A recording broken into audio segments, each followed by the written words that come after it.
Hey everybody, today I'm going to be reviewing a film called Midnight Special. And when I first heard the title of the film, I thought, oh, is that in reference to the Creedence Clearwater Revival song? But no, actually this is an original work and it's written and directed by Jeff Nichols. Mr. Nichols has become quite reputable as a director in the past several years because of the successes of his films like Take Shelter and Mud most recently. Nichols has cited Mark Twain as an influence in terms of the way he directs and in terms of his narrative style, and I think that that's extremely evident, particularly in the settings and the overall tone. His films tend to always take place in very rural settings, in very small towns that usually depict a very salt-of-the-earth environment. And the stories that he chooses to tell usually revolve around a child or involve a child in some way that's going on some great adventure, and it usually has a very familial kind of moral value at its core. And the same can certainly be said about Midnight Special, which is a sci-fi film that incorporates a lot of the elements that I just mentioned, and it's a very well-made and very moving film. The film pretty much hits the ground running as soon as it starts. It's very intense from the get-go. It does not waste any time getting into the meat of the story and what the motivations of all the characters are.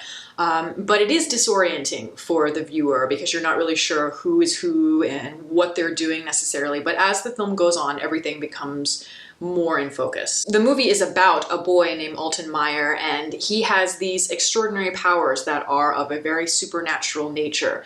And of course, having a child with these extraordinary abilities causes quite a bit of confrontation, a lot of conflict in terms of the adults in society. You have these religious fanatics that are dressed in these very Amish-looking prairie dresses and those old-fashioned button-up shirts for the guys. And they see this young boy as a savior, as a tool, basically, in order to fuel that cultism and that evangelical extreme way of thinking. And then the government and the military and all of that, they see this boy as a weapon, as something that basically needs to be quarantined, interrogated, experimented on, all that fun stuff. Alton's parents, both played by Michael Shannon and Kirsten Dunst, along with their family friend Lucas, played by Joel Edgerton, they are basically just trying to protect him from all of these oppositional forces in order to allow him to truly reach his full potential. They are just running from everybody else, and that is basically the entire movie. But despite its subject matter, the movie is very personal, and it's subtle in the way that it depicts a very intimate family portrait. There are definitely a lot of Spielbergian influences, particularly from his movies like Close Encounters of the Third Kind, as well as even E.T., but in terms of Nichols, he tones down a lot of the kind of the whimsy and the sentimentality that you get from those movies for a very stripped down approach. You know very little about the characters in this movie other than what's happening in the immediate moment. And you just pick up things here and there. And I don't really think it's necessary to develop the characters in a really rich way because so much of it is there because they're in survival mode. So you see so much of the character just in the quick decisions they make on the fly, the way that they're able to survive, the way that they try to take care of this little boy or react to him in all of these very intense situations. You really do see the roughness and that worn down quality from the adult actors in this movie, particularly in Michael Shannon, who is, of course, I think he's a wonderful actor. He's great, incredible pretty much in everything he's in. He's a very handsome guy, but it's the kind of face that's very interesting. It's complicated. It's a face that obviously looks like it's been through a lot, but there's a decency in it and like an earnest strength that makes him perfect to play the father. And I know I have majorly criticized Joel Edgerton on this very channel, but I have to say he was great in this movie. He was absolutely born to play this kind of role. The problem I had with him in the past was that I have a lot of trouble connecting to him because he seems just kind of dead from here up. But I think that was so wonderful for this part, though, because he's a character who's not meant to be very emotive. He's a character that is very masculine, very stoic.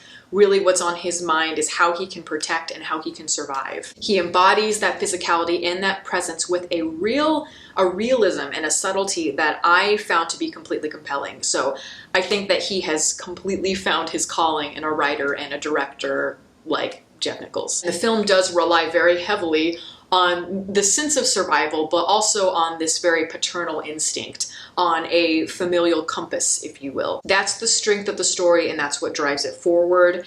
And I like how Nichols really allows a lot of those moments to really kind of blossom in so many areas, and they're just sprinkled throughout in very beautiful ways. Just the smallest little things, little interactions between the boy and his father. There's a moment where the family hugs and it's just very quiet, no score, no, rousing strings or anything like that. It's just a beautiful moment. It's the quiet moments in this movie that give it its essence, whereas so many movies would have rushed through those moments in order to get to the climactic moments. This one doesn't, and to me that's very mature storytelling. We've seen stories like this a million times where the film centers around a child usually who has some sort of capability or some object, something that the rest of humankind doesn't, and it's about preserving whatever that is and letting it blossom into some new stage of evolution or whatever.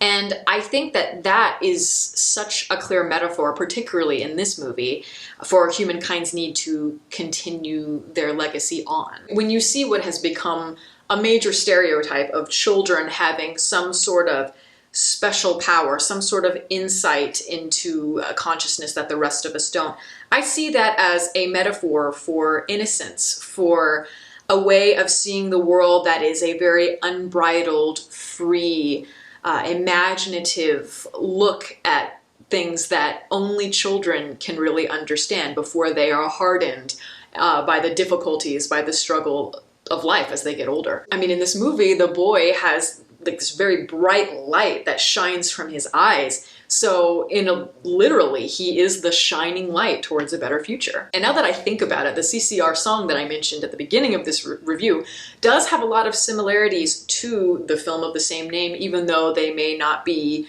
concrete and they may not be on the surface. But there's a lyric to the song that says something along the lines of, let the midnight special shine on me. And it's that sense of looking up and reaching towards something greater than you, even whether or not it's attainable or not is in question, but we're always reaching. Alton's parents in the movie see this, they recognize this in their child, and that's why I think those two characters resonate with us the most.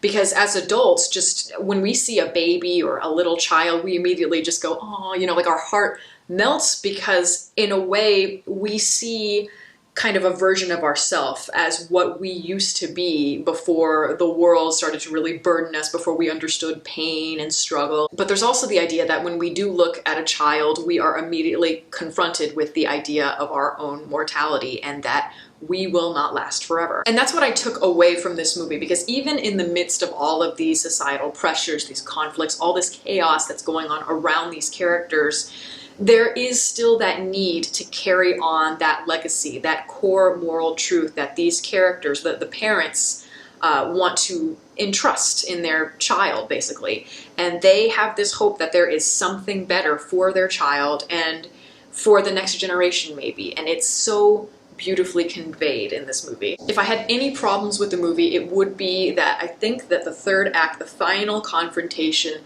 did leave something to be desired in terms of the way that it built to that moment. It lacked, to me, a little bit of imagination compared to something like Close Encounters of the Third Kind. That movie left a lot to the imagination, and it was all the better for it. It created a spectacular ending, and I felt like this movie just didn't quite have that, but that's a very minor quip. I really, really love this movie. I think it is just something that I think almost anyone can find something to admire in, and I definitely recommend it. So that is my review. Thank you all for listening. If you'd like to follow me on Twitter, the link is below, and you can also like my Facebook page and link below that one. Catch you next time.